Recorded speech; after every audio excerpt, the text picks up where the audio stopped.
आज अमरमणि त्रिपाठी का जन्मदिन है और अमरमणि जेल में है।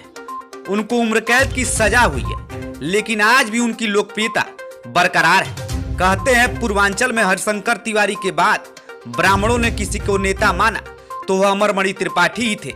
उनके समर्थक कहते हैं कि 9 मई 2003 को मधुमिता शुक्ला हत्याकांड अगर नहीं होता तो प्रदेश की राजनीति अमरमणि त्रिपाठी की इर्द गिर्द रहती। यह अमरमणि की लोकप्रियता ही थी कि जेल से उनका एक स्पीच उनके क्षेत्र के लोगों के लिए लकीर बन गया और उन्होंने अमरमणि के ऊपर वोटों का ऐसा बारिश किया कि वह चुनावों में ज्यादा वोटों से जीत गए। इतना ही नहीं, आप लोकप्रियता के अंदाजा इसी बात से लगा सकते हैं कि 2017 में मोदी योगी के लहर के बावजूद उनके लड़के अमरमणि त्रिपाठी विधायक हो गए।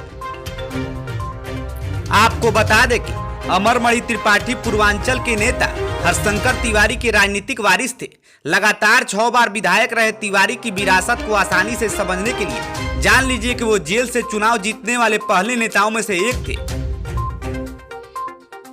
अमरमणि अपने गुरु के तर्ज पर हमेशा सत्ता में रहे, चाहे सत्ता सपा का, बसपा का हो या भाजपा का। जो भी लखनऊ के पंचम तर्ज यानी मुख्यमंत्री दफ्तर पर आया, अमरमणि उनके खास हो गए। न कोई विचारधारा की दुहाई, न कोई सिद्धांतों का हवाला, साइकिल से लेकर सिविल तक सारे ठेकों की राजनीति इस तरह के नेताओं के सियासत का आधार रहा है।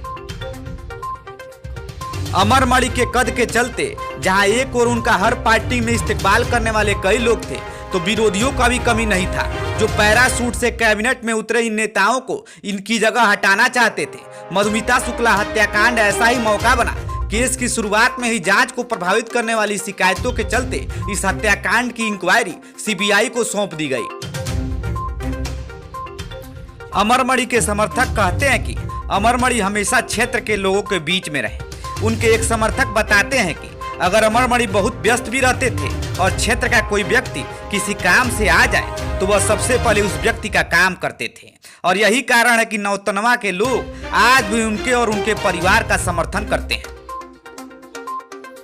अमरमणि 1 दशक के ज्यादा समय से जेल में है, लेकिन आज भी उनकी लोकप्रियता में कोई कमी नहीं आई, क्योंकि एक कहावत है कि जब तक अगर आप लाइमलाइट में हैं तब तक आप लोगों में बने रहेंगे या चर्चा होगी। लेकिन यह कहावत अमरमणि पर लागू नहीं होता है, क्योंकि जेल में रहने के बावजूद महाराजगंज जिले की राजनीति उनके इर्द गिर्द घूमता रहता है।